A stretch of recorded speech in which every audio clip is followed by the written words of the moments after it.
In an apartment room in Japan, there lived a young man who lived his life full of boredom.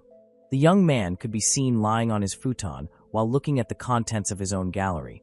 But there was something strange there, where many plastic trash bags were seen inside his house. The young man was named Oikawayu, who was 22 years old.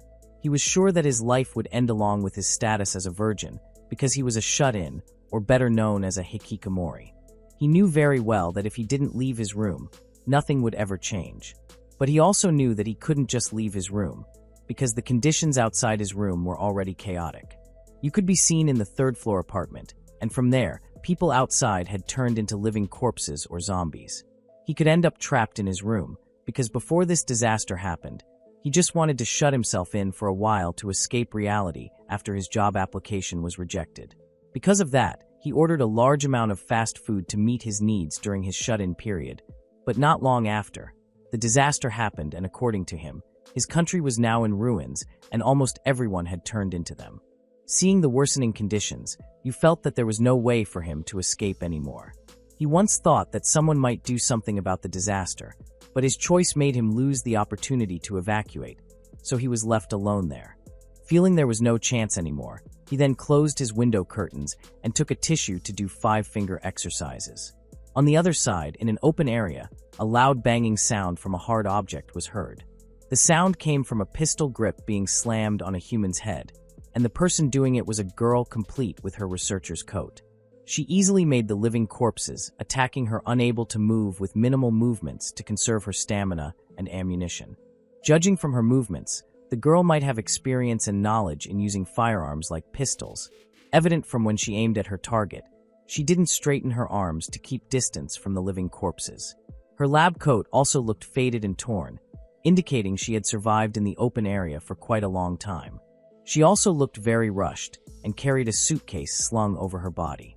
She looked very overwhelmed with her current condition, but in the midst of her almost despairing feeling, she saw a light coming out from Yu's room. Even though she didn't know if the person in the room was still alive or not, the girl chose to bet on that light. She felt sure that if the light was real and the person was still alive, then she still had a chance. Back to Yu's side, he was seen lying down. He felt annoyed because he had to explode while looking at a male mountain. But in the midst of his frustration, suddenly there was a knocking sound at his front door. That reflexively made him get up from his sleep and thought the sound came from a living corpse trying to break down his door. You didn't open it right away. He stayed silent while listening again to confirm who was outside. The knocking sound was heard again, but this time louder, which made you more panicked and more convinced that the sound came from a living corpse. He didn't expect his end to come so quickly, and his last memory was because he looked at a male mountain. He didn't want that memory to be his last. Stupidly, he went back and opened his phone, while preparing for 5-finger exercises again, trying to change his memory. Suddenly the knocking sound was heard again, but now a girl's voice was heard asking him to open the door quickly. Hearing that voice, he was shocked and hurriedly approached his front door. Then he opened the door. Right when the door opened, the girl entered immediately. Unfortunately, the living corpses that the girl had been holding back started chasing her again. Their situation was so dangerous in just a few seconds. The distance between the two of them and the living corpse was only a few centimeters. But because the scientist girl's collision with you made them fall to the floor immediately, and gave more distance for the girl to point her pistol and shoot the living corpse. Even though their position was not advantageous and they didn't have time to aim, the girl managed to shoot the living corpse right in the head. Truly lucky. After feeling safe, the scientist girl sighed in relief, and without realizing it, her hand squeezed something. You held her shoulder and very awkwardly told the girl that she was squeezing his sausage. The girl's face immediately paled and asked why you wasn't wearing pants. You, while turning his face, answered awkwardly that he didn't have time to put his pants back on. Feeling something strange with the texture of his sausage, the girl even smelled its aroma. Because of that, she knew what you had just said. She, with a tone of disbelief and disappointment, said that you could even do 5-finger exercises when outside was chaotic. You just stayed silent with an embarrassed face, guilty. While turning his face, the woman then asked permission to use his bathroom and clean her hands. She then commented that aside from Yu's recent issue, according to her, this was a good result because she found someone who was still alive and healthy. She felt more grateful for this result than the others, She also thanked you for opening his door. She then came out of the bathroom and stood in front of you, with a proud smile on her face. She introduced herself as Aishu Sunny, a beautiful girl and also the youngest researcher. She then allowed you to call her the genius Sunny. Hearing Aishu's eccentric call, you commented that Aishu called herself a genius, but right now she was wearing muddy shoes into the room. Aishu explained that outside there were many living corpses roaming, so she had to keep wearing shoes just in case to escape faster. Ignoring her reason, you then asked what a genius like her was doing here. Aishu let out a proud tone and smiled when hearing the question. She then opened the suitcase she had been carrying and showed an injection device that looked like a pistol. She proudly explained that she managed to make an anti-zombie vaccine. Hearing that, you was shocked and asked again if with this the disaster would end soon. Aishu turned her face with a sour expression and answered that actually the chance for her vaccine to succeed was around 0% and maybe 1% at best. Yu's mouth gaped in disbelief about the very low success chance. But Aishu analogized it like getting a limited character in a game that has a very small percentage of getting it, and it's the same as her vaccine. Hearing that, you commented that the vaccine was so very valuable. He asked again the reason Aishu was in his room. Aishu, who slowly approached the wall, her legs started trembling, and she fell to the floor immediately. She sighed and laughed awkwardly, while saying that she felt a little calmer. She then told about what she experienced before arriving at Yu's place now. Far from their current location, there was a secret lab built in the depths of the mountain. The lab could only be reached by helicopter, and no outsiders knew about the lab's existence. The scientists there, aware of the news about the zombie virus outbreak, and started working on a vaccine, just in case. After all their hard work, they finally managed to make the vaccine for the first time. They were so happy and planned to produce it in large quantities, but at that crucial moment, one of their members got infected and started spreading the virus inside the lab. As a result, people there, one by one, started turning into living corpses, until finally Aishu herself was entrusted to guard the vaccine. She escaped from the lab, descended from the mountains without adequate equipment, and only carried a suitcase containing the vaccine. From there she walked alone to the city. She also didn't expect it would take a full week to reach the city. And on that day, she saw a light coming out from Yu's room window.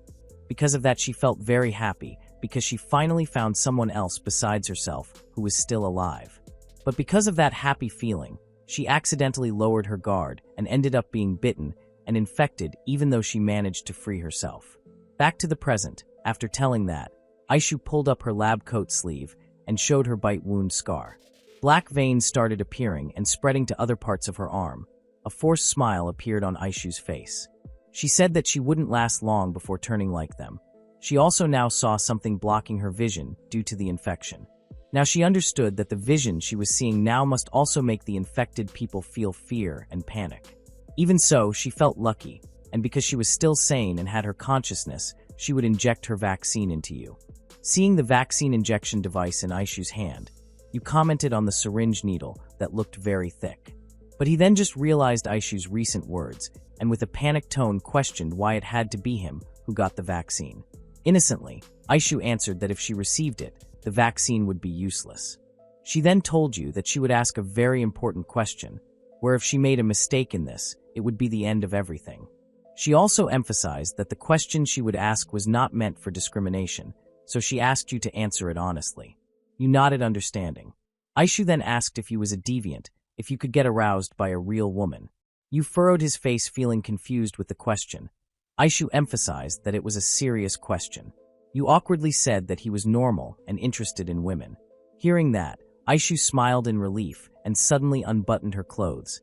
That of course made you shocked beyond belief until he almost jumped. Aishu did it further to make you aroused. When seeing Yu's sausage wake up, Aishu with her blushing face explained that with this awakened condition, it would make it easier to inject it. Innocently and without hesitation, Aishu immediately injected the vaccine into Yu's awakened sausage. Of course, that gave extraordinary pain to his sausage. The pain was so much that Yu immediately collapsed to the floor, holding back his pain. If in a game, Yu's health now had decreased drastically. Aishu then apologized while smiling awkwardly. She explained that if she had more time, she would choose Yu's arm or leg to inject her vaccine. But because to get a quick effect, this was the only way. Aishu then told you that after this you could do whatever he wanted. But Yu, who was already emotional, said that he wouldn't be fooled again. Suddenly, Yu was lifted by Aishu and held his shoulder tightly. She, with a hopeful tone, asked him not to say things like that. But because of Aishu's already infected condition, her body weakened again and pushed Yu's body until he lay on the floor. Aishu then climbed on Yu's body and said that this was really okay for Yu to do to her.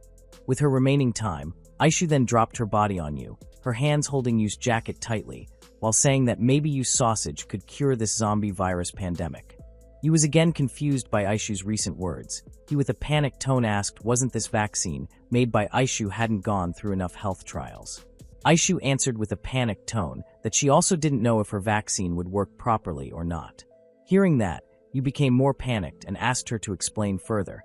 But Aishu, who already felt her time was not long, she just kept apologizing for dragging Yu into this.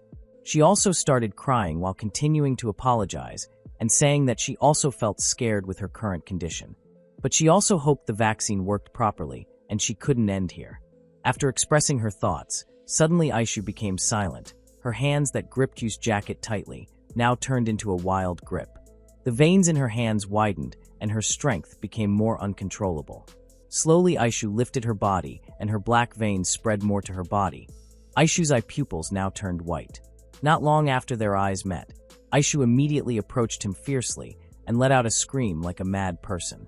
Seeing that, Yu became very panicked and reflexively kicked her until she hit the wall behind her.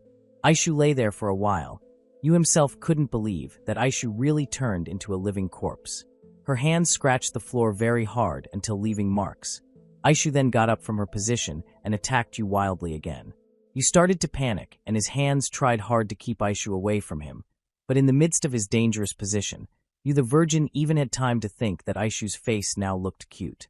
But that thought immediately disappeared when Aishu managed to throw Yu's hand and bit his shoulder. Yu screamed in pain because her bite was really real and merciless until blood came out. Yu questioned himself if his life would end here and turn into a living corpse like Aishu. But he also felt ending up as Aishu's meal was really a bad end.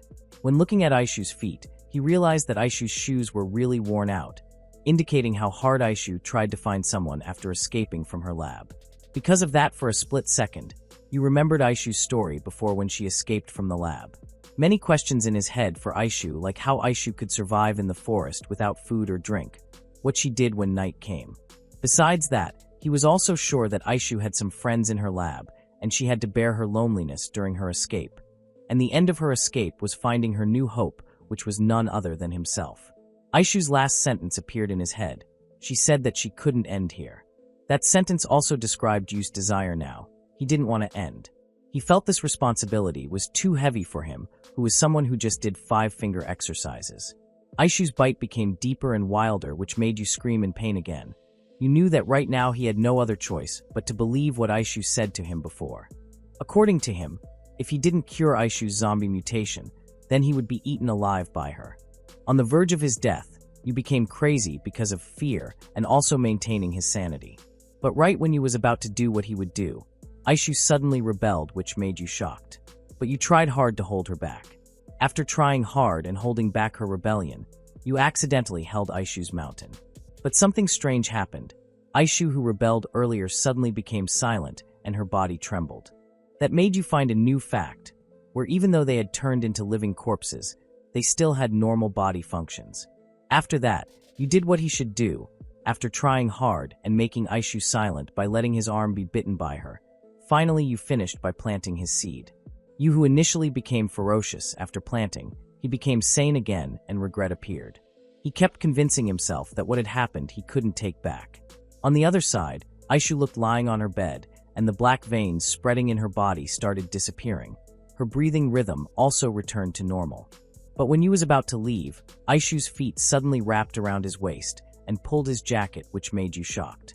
Aishu hugged Yu very tightly. She cried when realizing she was still alive after she had lost her consciousness. After all that, Aishu stood up and stretched her arms wide while smiling happily because she had recovered from her virus. On Aishu's bright side, who was happy, he was sitting in the corner of the room because he felt guilty. Aishu asked innocently and happily what was wrong. Yu, with his guilty tone, asked if Aishu remembered her memory when turning into a living corpse. Understanding what Yu meant, Aishu answered that she had said before that you could do what you wanted to do, so you didn't need to feel responsible for what he did to her. Aishu then set aside her memory during being a living corpse. She sat on the sofa and said that she would explain about her vaccine. She explained that what she injected into Yu's body was 2 inactive vaccine mutations. When the vaccine was injected into a healthy human, the effect would be active, where the injected human would become a carrier of the anti-zombie vaccine in their body.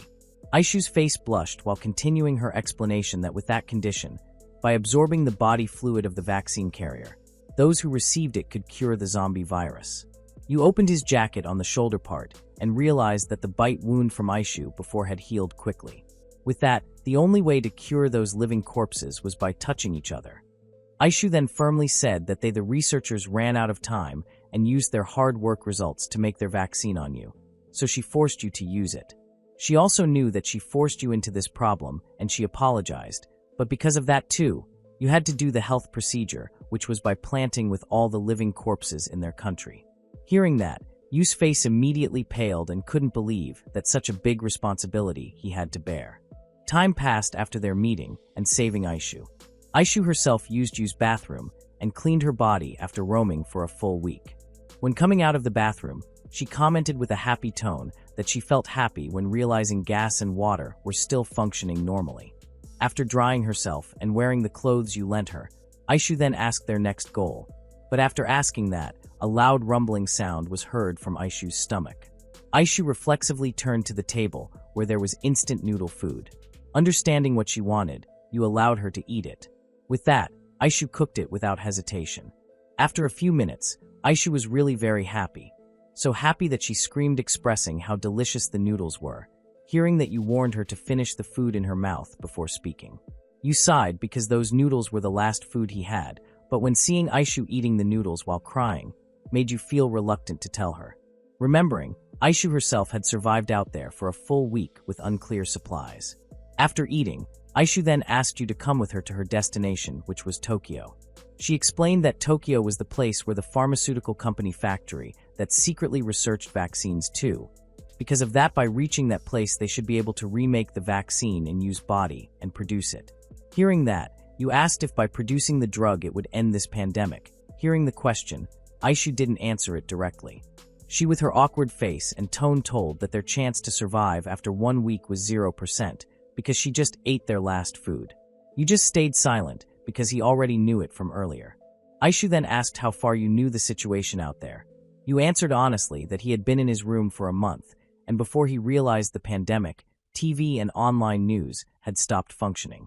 Hearing that, Aishu nodded understanding and invited you to take the first step, which was securing their food supplies. Casually, Aishu invited you to check other apartment rooms, but you told her that all other rooms next to his. Besides that, also felt that the other apartment rooms looked locked and not occupied for a long time. Hearing that, Aishu tried to open some of the apartment doors, and indeed all doors were locked. But instead of giving up, Aishu suddenly smiled at you, which made him confused. Aishu entered Yu's room again and used his back balcony and jumped to the next room's balcony. She then casually explained that she just needed to enter the room using the balcony window path and open the door from inside. That made you shocked because Aishu had to jump from balcony to another balcony from height, but Aishu did it easily and casually. In the end, Aishu really opened the door from inside. Aishu asked you to search for their necessary items as detailed as possible, like food, drinks, and others. Slowly but surely, they started entering every room there. In room 304, they found some preserved foods like canned food and drinks. In room 303, they found nothing and only a pile of trash.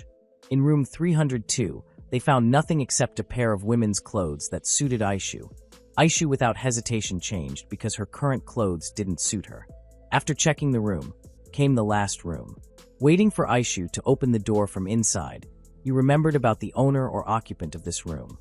Sinking in his thoughts, you remembered one night. When about to go to the convenience store, he accidentally saw a fight between a girl and a man. The girl, who could be guessed as a gal or Jairu girl from her blonde hair color, but there was black color near her head. The girl looked very angry and without hesitation kicked and stepped on the man. She also kept throwing harsh words at him until finally the man ran away in panic. Seeing the incident, you became scared. But he also felt pity Because of that feeling, he tried to approach the girl and ask her condition. But the girl turned and looked at him with an annoyed look, but also crying. She with an annoyed tone asked what you was looking at from her and threatened to end him too. You immediately got scared and said goodbye to run away. That memory disappeared immediately when Aishu called you and made a hand gesture to follow her. Aishu could be seen making an unpleasant face. Entering the room, Yu's face immediately paled after seeing what Aishu showed. The girl in Yu's mind just now had turned into a living corpse. But her condition was more tragic, where a piece of cloth tied her neck to a wardrobe door handle. It was clear that the tie was intentionally tied to her. Aishu then asked if the girl was someone you knew. You shook his head and answered that he didn't have a chance to know her, and that night he also couldn't go to the convenience store because of the incident.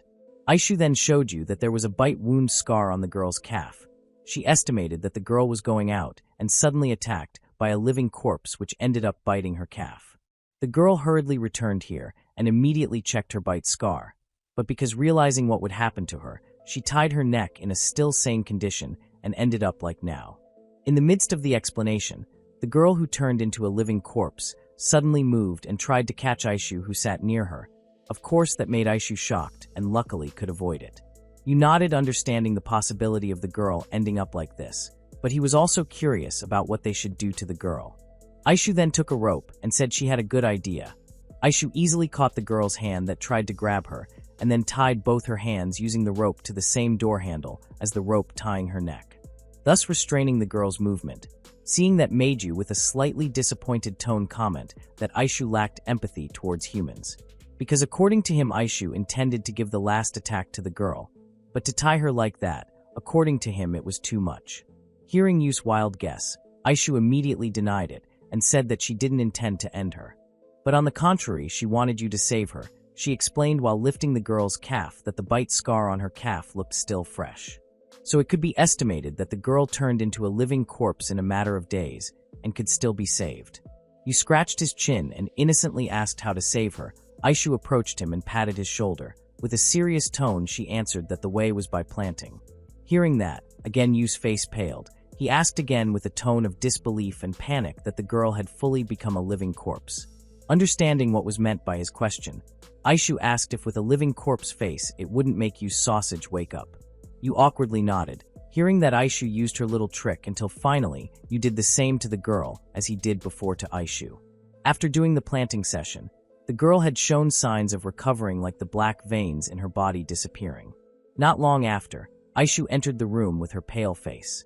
On the other side, you was trying to release the rope tying the girl's neck, remembering the girl had recovered and the rope could kill her. But you had difficulty because the rope tie was too strong. On the other side, Aishu herself looked very carefully, closing her door and holding the door. Suddenly, a living corpse groan was heard from outside and quite loud. That made you shocked. Aishu then asked you to handle releasing the girl's rope later and asked him to help her block this door. But unfortunately, the living corpses outside started trying to break into the door. Aishu, while pushing the door, said that the recent planting session, the two of them were too loud, making noise, so attracting the living corpse's attention. When asking you to quickly help her, the door Aishu was holding couldn't hold anymore and broke, which made Aishu thrown back. Several living corpses started entering the room, and Aishu was shocked because they could break a door made of iron. You, who was late, helping Aishu to stand, and with a panicked tone, asked the number of living corpses that managed to enter. Aishu answered with a panicked tone too, that according to her maybe there were about 4 people. You asked again maybe with such a small number they could handle it. Aishu immediately answered firmly that it couldn't happen. She explained that the living corpses were really strong because the limiter in their brain was gone. Even though slow when they grabbed their target, then it was sure to end. In other words, the brain that limited the body not to use strength exceeding the muscle capacity was gone. So the living corpses didn't care about their muscle damage and only focused on their goal.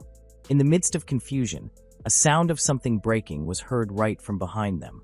Hearing that, they both immediately knew that the sound came from the girl earlier.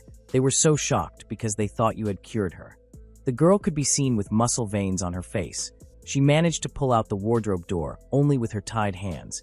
She even managed to break the rope tie binding her arms easily.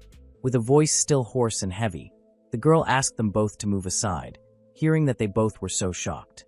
Luckily, thanks to Aishu's quick reflex, they could avoid the wardrobe door throw from the girl by ducking and lowering Yu's head. The girl groaned softly while scratching her neck.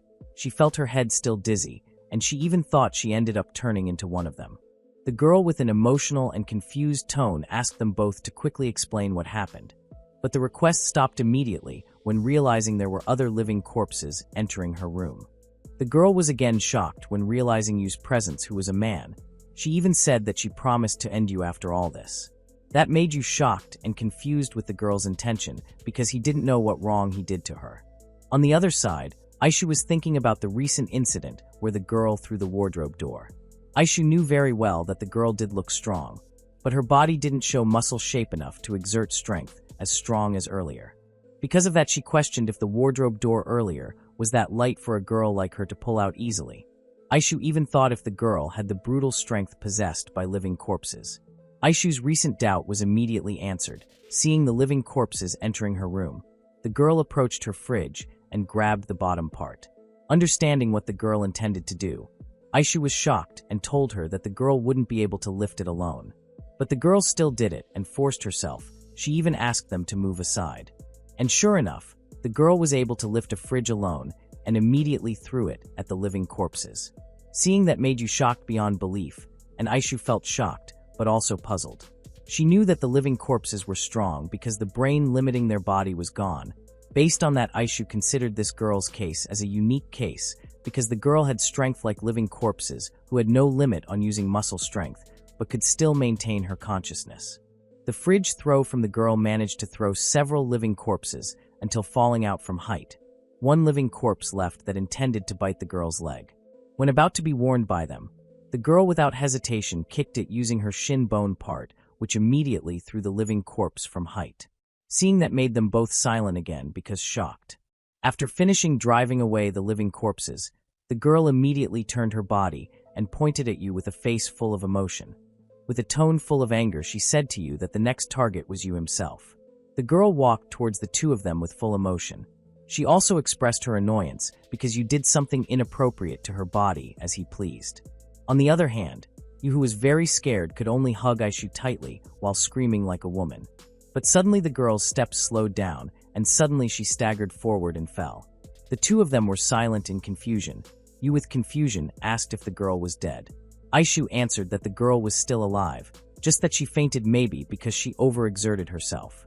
She then invited you to bring the girl to their place while they could do it. You let out a small sigh and hoped that the girl wouldn't cause other problems when she woke up later.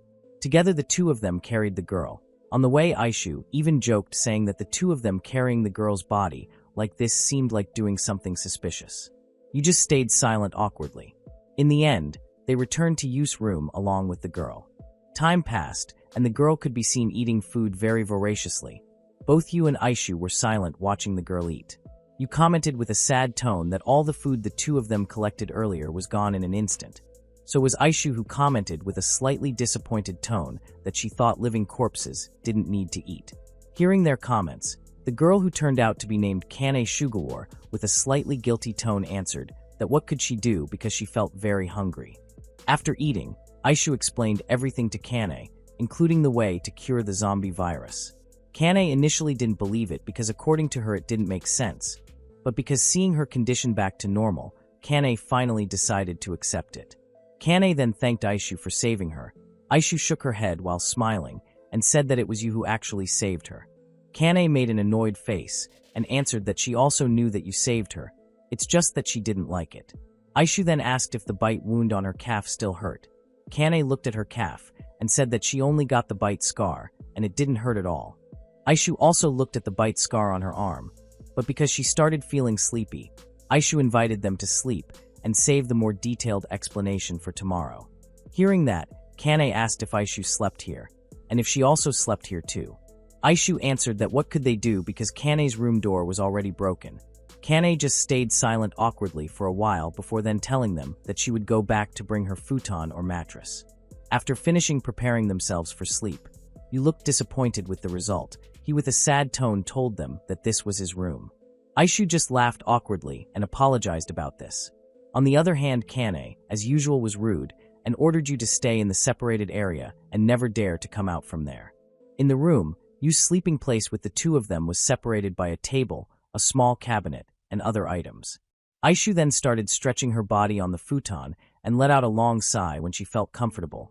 With a happy tone, she commented that it had been a long time since she slept on a soft mattress like this. Hearing that, Kane felt pity because she realized Aishu also experienced heavy things. When about to sleep, Yu said goodnight to them, but Kane as usual responded rudely. Time passed and the night grew late. Yu was still awake because he couldn't sleep soundly. Yu opened his phone and checked back the internet media, only to find a warning sign of no internet network. He felt a lot had happened yesterday, and everything happened so fast. He questioned what would happen tomorrow, because there was nothing that could be used to spend time. Yu stood up and peeked a little towards the two of them to know if they were asleep or not. But when peeking, Kane could be seen sitting there. Seeing that, Yu immediately went back and pretended to sleep while hoping that Kane didn't notice. Suddenly footsteps were heard approaching him. Yu knew that the footsteps were from Kane. In that panicked state, suddenly Kane touched Yu's head. Because he felt caught, Yu was about to explain to her, but Kane made a hand gesture to quiet his voice and asked Yu to follow her. After that, the two of them finally left Yu's room stealthily. Yu realized that Kane invited him to her own room, where the door was already gone. Yu asked Kane the reason for asking him to follow her at this midnight time. But when Kane turned, black veins were seen spreading again and had reached part of her face. That made Yu shocked beyond belief. Worse, Kane attacked him and managed to hold Yu's jacket and push him to the edge of the broken barrier wall. But when almost released, Kane immediately pulled him back into the room. She, with an annoyed tone while holding her sanity, asked Yu, "Wasn't it you who cured her? You could cure her again, right?" Hearing the question, Yu reflexively looked at Kane's calf, which looked like black veins spreading again to her body from there. With a desperate tone, Kane asked to convince herself that she was still human, right? She also said that she didn't want to turn into a living corpse. That's why they had to do the health procedure. Seeing Kane, who was serious and ready to do it, made Yu shocked. Because Kane's reaction, who always hated him, made Yu doubt it and asked if Kane was sure to do it with him. With a tone holding back her tears, she answered that of course she didn't want to do it. Seeing and hearing her response made Yu realize how pathetic he was. He knew that right now only he could cure this virus, and he also felt now he could do something good. But in this case, only he felt the pleasure. That's because doing something like this with someone who is not liked, of course, would hurt that person. In the midst of contemplating that, suddenly Kane choked Yu when she lost control over her body. Kane tried hard to maintain her sanity and kept fighting her wild instinct. Yu, with his choked tone, told Kane that he could explode quickly and couldn't last long.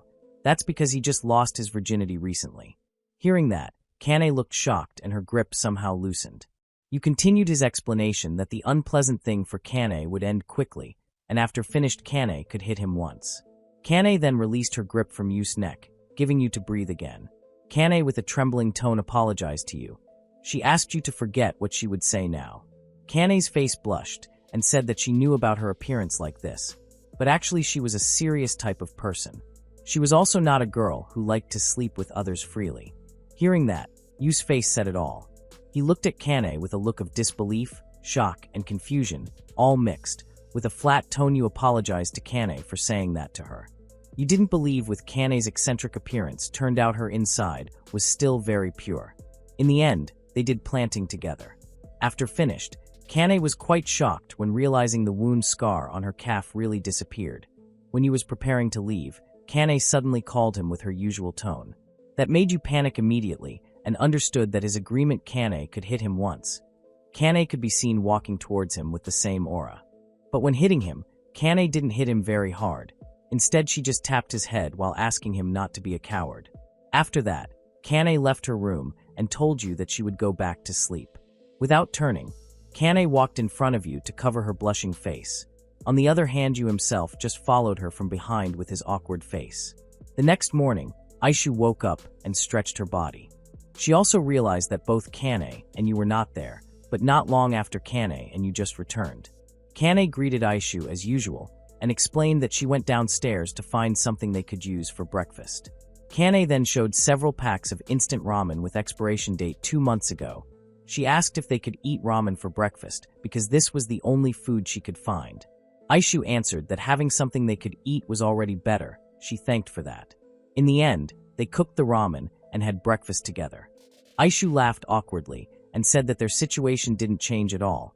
She also asked you to forget about going to Tokyo for now because she was also not sure they could survive for next week. Kane told them that she had searched the nearest area, but nothing was left. You then asked if Kane had tried searching in the suburbs. Kane understood what he meant and asked to confirm if what you meant was the place that had a hardware store and also a wholesale store in it. You nodded and Kane agreed with his suggestion, even inviting them to check it after they had breakfast. But you suddenly said that maybe everyone had the same thought as them and had looted the store's contents.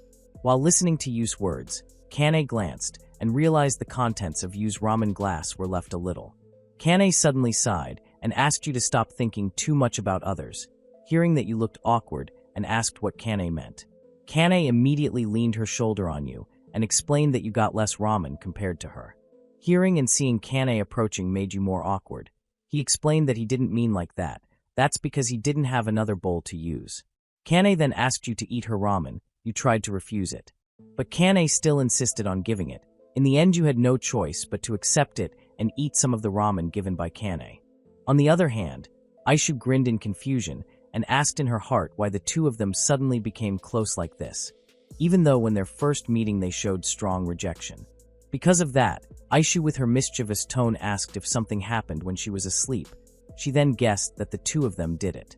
Their faces immediately blushed. Kane tried to deny by saying that they didn't do anything. But Aishu, who didn't believe it, without hesitation immediately lifted Kane's leg to see her bite scar. When realizing the wound scar faded, Aishu became more convinced that they did it. After breakfast, Kane and also Aishu returned to Kane's room. Kane could be seen smelling the aroma from her lab jacket, but when the aroma was smelled, she immediately moved it away and made a disgusted face expression. Kane, who saw it, commented that Kane had worn the same clothes for a week in the mountains, so it was natural that the lab jacket would become smelly. Aishu threw her jacket and apologized to Kane because she didn't realize the aroma when wearing it all this time. Kane didn't mind it and allowed Kane to take her clothes that Aishu liked, even though she also didn't know if the size fit or not. When changing her clothes, Kane commented on Aishu's lab jacket that looked already dirty. Seeing that, Aishu immediately took it and said that she would wear it again. Hearing that made Kane feel a little shocked. She even offered her outer clothes to Aishu. Aishu thanked for her offer, but she refused it with the reason she couldn't throw away her worn-out lab jacket. Kane smiled while sighing, letting Aishu do it. She took her comb and offered to clean Aishu's hair only. Aishu smiled and thanked her. When about to approach her, something heavy fell from Aishu's lab jacket. Looking at the object, it turned out the object was the pistol that Aishu used before. Seeing that, Kane became horrified when seeing it, and with a scared tone asked if it was a real weapon. Innocently, Kane answered that the pistol had run out of bullets. Hearing the answer instead made Kane more panicked. On the other hand, you could be seen waiting outside Kane's room. He had changed his clothes. Hearing their voices, you turned and asked if the two of them had finished changing clothes.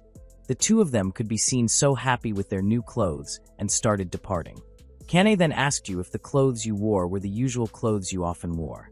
You nodded and explained that these clothes were just spare clothes. Kane smiled and praised that the clothes looked suitable for him. Kane then mentioned Yu's name. Hearing the praise, you thanked and felt happy as well as awkward. On the other hand, hearing Yu's name coming out of Kane's mouth made Aishu innocently ask who Yu was. Hearing the question, Kane glanced at Aishu with a disappointed and disbelieving look that Aishu could not know Yu's name. Understanding what she meant, Aishu became panicked herself, while you just laughed awkwardly.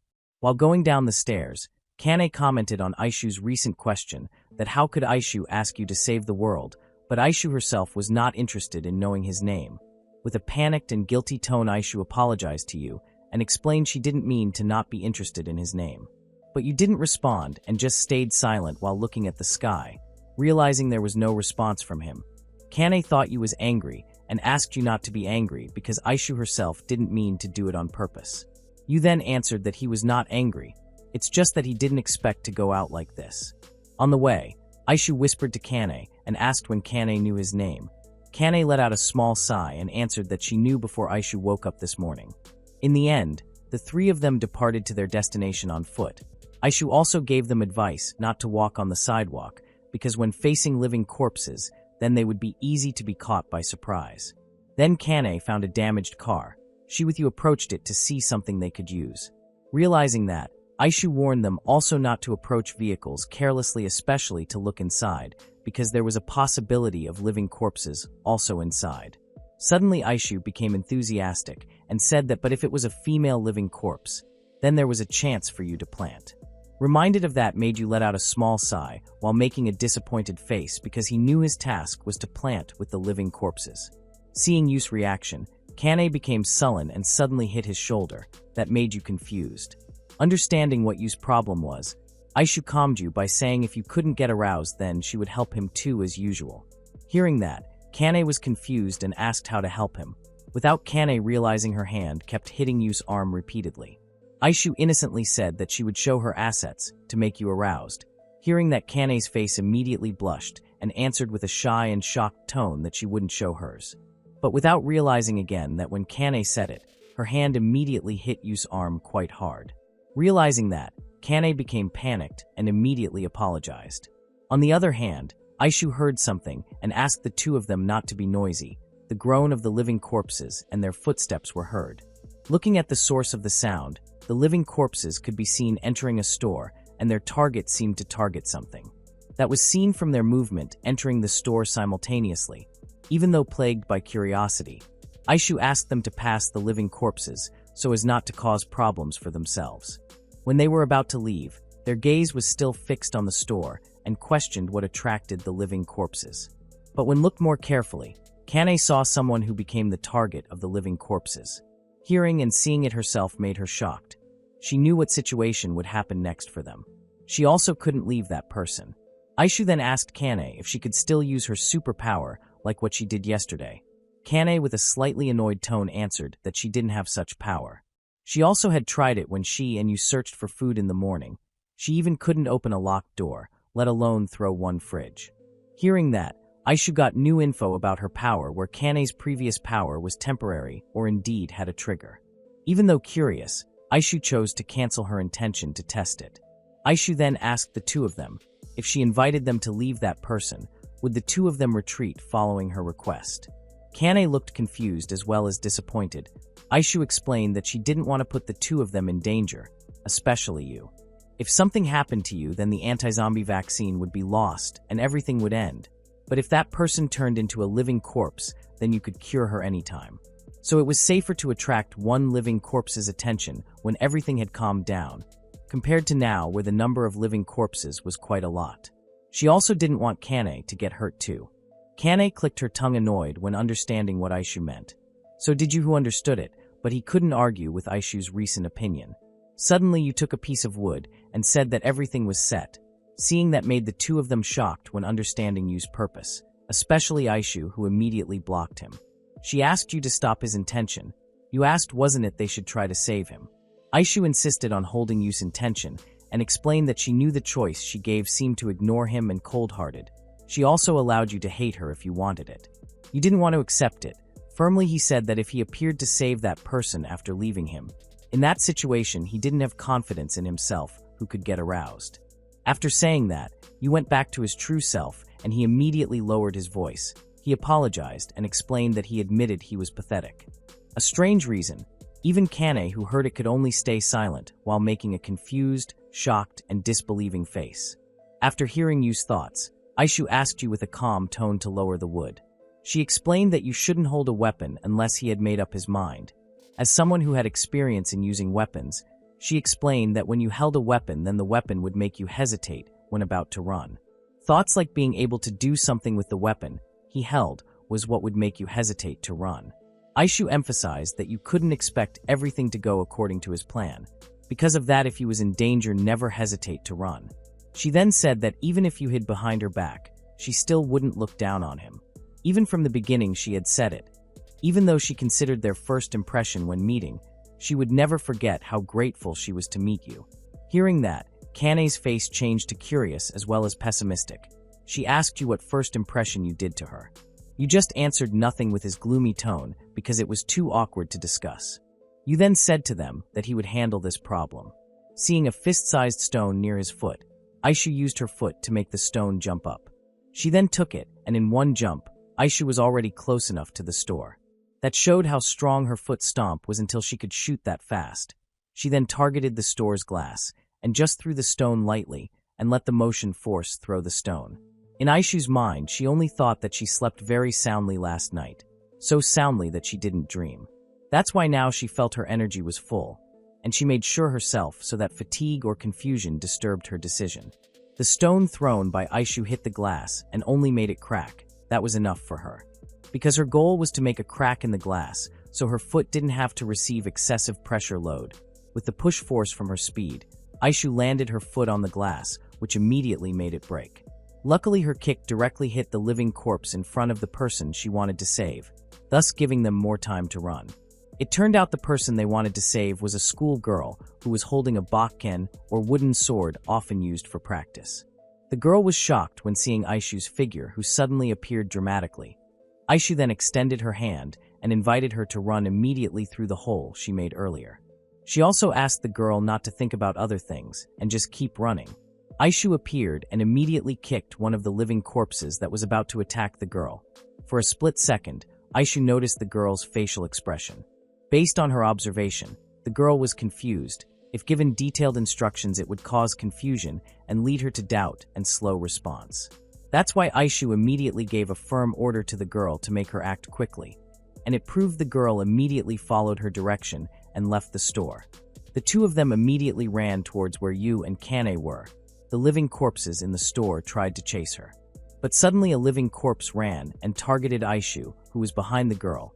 Aishu was ready to take preventive action. But her effort immediately failed when realizing that the girl turned and intended to attack the living corpse. Aishu was shocked and immediately ordered her to keep running and not turn back, but her order was late. With makeshift speed, the girl used her wooden sword and thrust it at the living corpse, even though able to stop its movement, but it was still ineffective. Again, Aishu's words proved true. When someone takes or carries a bad weapon, then that person's decision will affect all his decisions. Thoughts like she could fight using the weapon she had would bring that person to two results, success or failure. No matter the bad attack could give a fatal attack to humans and cause extraordinary pain, but that wouldn't affect the living corpse that could no longer feel pain. Right after the girl landed the ineffective attack, Aishu immediately used the momentum to change her position. When the living corpse was about to continue its attack, Aishu calmly dropped herself, and her legs quickly locked one of the living corpse's legs and did a scissor takedown assisted by pulling and pushing on its arm. So the living corpse immediately fell and landed face first. Right after Aishu dropped the living corpse, Kane immediately pulled the girl's shoulder and told that Aishu would be fine and invited her to run immediately. Aishu again ordered them to immediately climb the wall in front of them and drop themselves to the other side. Kane and Yu, who climbed first, told that there were no living corpses on the other side. Right when the three of them descended from the wall, the girl still worried about Aishu, who was left there. Suddenly Aishu appeared and did a front flip when passing the wall and landed like a superhero landing. Aishu then ordered them not to stand there and run immediately. While running, the girl questioned who Aishu really was because her movements, agility and skills in martial arts were quite high. Yu and Kane answered simultaneously that Aishu was a researcher. Hearing that, the girl was even more shocked. After running for a while, they finally stopped. The girl thanked them for saving her. She introduced herself as Nariko Shihoji. Nariko explained her reason for being in the store to look for food, but she didn't find anything there. Hearing that, you commented that everyone had the same thought as the three of them. He then pointed at the wooden sword and asked what it was. Nariko explained that she was in the kendo club, so she felt her wooden sword could be useful for self-defense, but in reality it wasn't. On the other hand, Aishu could be seen whispering to Kane, planning something. Aishu then asked Yu to turn his body, and Kane also asked Yu to cover his ears. Yu innocently followed their orders, turned his body, and also covered his ears. Suddenly the two of them immediately approached Nariko and started checking every part of her body. Of course, that made Nariko shocked and asked what the meaning of their actions was. Kane explained while continuing to check Nariko's body that the two of them were making sure Nariko wasn't bitten. Aishu also asked Nariko not to hide it because they also wouldn't do bad things to her. But because Aishu and Kane were too focused, Nariko then asked them to stop firmly. She then explained that she had never been bitten, Moreover, if she was bitten, then her clothes would be torn, and there would be blood stains around her wound. Hearing that, the two of them immediately stayed silent, just realizing that. Kane then told Nariko that if Nariko was bitten, then it was Yu's job to work. Hearing that, Nariko asked what it meant. Kane explained with a slightly annoyed tone that Yu was a perverted man who only planted with living corpses. Hearing that, Nariko immediately pointed her wooden sword at Yu while looking at him with a horrified look. Yu himself was shocked hearing Kane's description of him and asked Nariko to believe him that he wasn't a weird person. Nariko then asked if the three of them were going to the home center. She explained that the place was where the refugees gathered. Even she also came from there. Hearing that, Aishu then decided to go there according to their initial plan. On the other hand, Yu asked with a curious tone if they appeared together, whether their side wouldn't consider the three of them as a burden. Kane calmed Yu by answering that they would know if they went there. But suddenly Nariko left and asked them to be careful. Seeing Nariko, who was about to leave in a hurry, made Aishu innocently stop her steps by holding her shoulder and asking wasn't Nariko also going with the three of them. Nariko awkwardly said that it felt difficult for her if she had to go back there now, so she felt better not to go back there. Aishu explained that it couldn't possibly work for Nariko now. Instead, Nariko would end up out there. Nariko stayed silent and was about to argue back, but she didn't know how to argue it. Kane then approached Nariko and explained that at that time if Aishu didn't come to help Nariko in the store, then Nariko would definitely end up there. Kane held her hand and invited her to go with them, but suddenly Kane screamed at Kane and asked her to remove her hand from her. Suddenly her action made the two of them shocked, especially Kane. Nariko immediately apologized and hugged her wooden sword tightly. She with a guilty tone apologized and explained that she thought Kane wanted to take her wooden sword and she felt uneasy without the wooden sword. Nariko became annoyed with the accusation and explained with a slightly annoyed tone that she didn't intend to take the wooden sword from Nariko.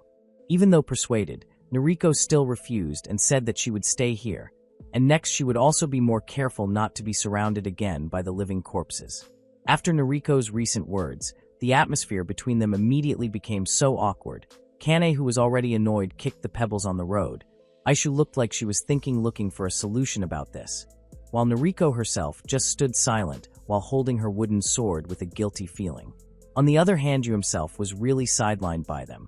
If Nariko was left here, then she would definitely end up. Besides that, as a reliable man, Yu felt this was his time to jump into this problem. Yu called Nariko and suddenly stood in front of her while smiling awkwardly and raising his thumb. "Ya already?" Without a single word or conversation, just standing there and giving a smile and his thumb. Of course, that made Nariko very confused with his intention. Kane even gave advice to Yu to think first what he wanted to convey before acting. Aishu also apologized with a disappointed tone for making Yu worry about her. Nariko herself innocently asked what kind of person Yu was right in front of him. Aishu answered that Yu was a good person. Kane answered that Yu wasn't a bad person maybe. On the other hand, Yu could only stay silent, holding back his tears because he was really sidelined by them. Aishu then asked Nariko whether Nariko's recent reason, saying it was difficult to go back, was really worth endangering her own life. She explained that nothing in this world was more valuable than life. She couldn't even let someone throw away their own life right in front of her eyes. That's why she asked once again whether Nariko really wanted to throw away her life no matter what the reason. Nariko immediately shook her head. Aishu then approached her while smiling. She asked Nariko to explain her own situation and she would listen. Hearing those words, Nariko started to open her heart. She agreed to tell it as long as she was with the three of them. Seeing Aishu's success made Yu even sadder. He just smiled while holding back his tears when slapped with the fact that his participation in this problem didn't produce anything. Even Kane, who saw Yu's face, could only pat his shoulder. While walking, Yu then asked Aishu whether there was another way to get infected besides being bitten. Aishu explained that there was another way. For example, according to her, with getting a scratch wound with long nails would be as dangerous as being bitten. Hearing that, Yu smiled horribly when he had gotten a wound, even more than scratches and bites from the two of them. Kane, who heard it, could only defend herself and feel guilty while saying that the incident was just an unavoidable disaster. Aishu continued her explanation that with the scratch wound had a higher chance for the virus to enter through the wound. Then Aishu also explained that even though the possibility was small, direct contact with mucous membranes like on the tongue could pose a risk too. Hearing that Noriko innocently asked what mucous membrane was, hearing the question, Kane immediately cut her off and asked Aishu not to explain it. But yeah, Aishu still explained it, that if part of the living corpse entered her mouth, then the possibility to become a living corpse existed. After that long conversation, they finally arrived at the place they aimed for. Seen from the barrier of the place, a place like a mall named Home Joy, surrounded by several people with quite complete equipment. But the weapons they carried were not firearms or sharp weapons, but blunt weapons. Seeing that, Kane asked whether their actions were to prevent the living corpses from entering, because there were also people guarding there. On the other hand, Noriko also asked whether they would accept the 4 of them there. Noriko told Aishu that she felt awkward, so she would wait here. Aishu nodded and answered she would explain to them about the situation of the 4 of them. Noriko stayed silent there. Her gaze clearly looked at Aishu and also Kane, but her mind was thinking about something else. She was still thinking about Aishu's words about scratches could be dangerous. It turned out Noriko got a scratch-like wound on the back of her hand. She didn't know the cause, because at the same time when getting the wound, there was a living corpse's hand that was about to reach her. At the same time, also glass shards flying towards her. Because the cause was so ambiguous, made Noriko herself doubt her condition and start to panic. But in her heart, she kept convincing herself she would be fine. Aishu then asked Noriko to wait for her here, and they would return as soon as possible. Noriko nodded, and then asked with a doubtful tone whether Aishu would really go there. Hearing the question, with a curious tone, Aishu asked whether in that place there were only bad people. Noriko looked doubtful, and answered that there weren't, but not like that either. Hearing Noriko's doubtful answer made Aishu give her positive aura. She, with a wide smile on her face, said that even if they were bad people, usually she won against ordinary people. The 3 of them then walked towards the place. Kane commented that it was very relieving to see ordinary people still left here. Aishu nodded in agreement. They even joked while going towards them, acting like living corpses. But when arriving there, they were immediately surrounded by the guards and asked them not to approach. Seeing their rude reaction made you and Kane shocked and panicked. On the other hand, Aishu also looked shocked, but she looked more like observing them. In the midst of questions raining on them, Kane asked Aishu what would happen if they said honestly that they had been bitten. Aishu answered pessimistically that of course don't let them know because it would end up being something troublesome later. Hearing the commotion, a man in a suit came out from inside the building. He asked the guard what happened. The guard called the man sensei or teacher and explained that there were these people suddenly appearing in front of them. Hearing the call name made Aishu question it. The man explained that people started calling him with that name, besides that he was indeed formerly a teacher. The man explained that for now he was the coordinator of this shelter and asked them to tell their story. After a few minutes later, after hearing what the 3 of them had gone through, the man looked pitying. They also explained their arrival to hope to share some food supplies with the 3 of them. Aishu also explained that they were also on their way to Tokyo, but they chose to focus on surviving first. The man looked pitying, but also curious, and asked that they came here must with great effort, but why target to go to Tokyo? Aishu didn't tell directly, and just answered that the 3 of them had their own reasons to go there. The man then asked them so he could take them to look around this place. He also explained that every refugee increased, then problems also increased. So people became very careful and put great suspicion towards newcomers. The man's gaze occasionally met with the guard's gaze around him. The man then asked Kane to wait here at the entrance while he took you and Aishu around. Of course that made Kane not accept. She with emotion asked what the difference between 2 or 3 people to go around. The man reasoned that Kane, who liked to speak with high tone, could make people in the shelter feel scared. Hearing that Kane finally waited at the entrance, and Aishu told her that they would return soon.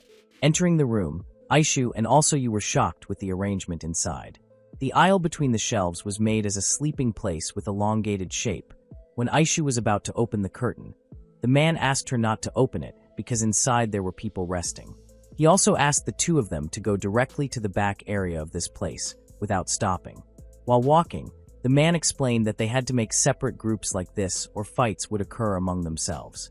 Only with 1 month, all cities had sunk into chaos and national protection forces like police or military disappeared somewhere. People without purpose finally gathered in this place. Living in a shelter like this would give a stable anxiety about tomorrow. Because of that anxiety, many problems arose like internal fights, theft, violence, even sexual violence, and all that happened only in 1 month. They stopped in a large area that looked made as a food warehouse. The man said that help didn't come. They also didn't know how long electricity would last. They also didn't know how long they could last until all this ended. Because of that, all things here were what they had now, so to share supplies would burden everyone. That's why he felt it would be difficult to fulfill the two of their requests. Aishu then raised her hand and asked. She realized that there was a supermarket not far from this place. Whether that place wasn't a good choice to get supplies. The man scratched his cheek and explained with a doubtful tone that for their good that place shouldn't be touched. People rushed there to look for food, and instead ended up becoming living corpses. As a result, the place filled with living corpses. They were forced to seal it and lock it together with the living corpses there. That's why he also asked the two of them not to approach that place for the common good. After listening to all that, the two of them left the building. You asked Aishu what their next plan was, but Aishu didn't answer. She looked anxious and looked around. She didn't find Kane at the entrance of this building. Worse, she also didn't find a single guard who just held them. Realizing the possibility, Aishu became angry herself. She even scolded herself for not realizing this. Aishu then asked you to circle this place clockwise to look for Kane. She briefly explained that the guards disappeared, and she was sure it had something to do with Kane's disappearance. You became panicked when understanding what might happen. For the last time, Aishu asked you to look for Kane, and she hoped her guess was wrong. The two of them then ran to look for her. On the other hand, in a place, Kane could be seen being dragged by the guards there. Kane started to get emotional and kept rebelling, and yeah, they intended to play with her. But Kane refused hard, and without hesitation kicked the groin of one of them. An incident staked on time. Both you and Aishu, the two of them didn't know Kane's whereabouts, while Kane was now in a disadvantaged position.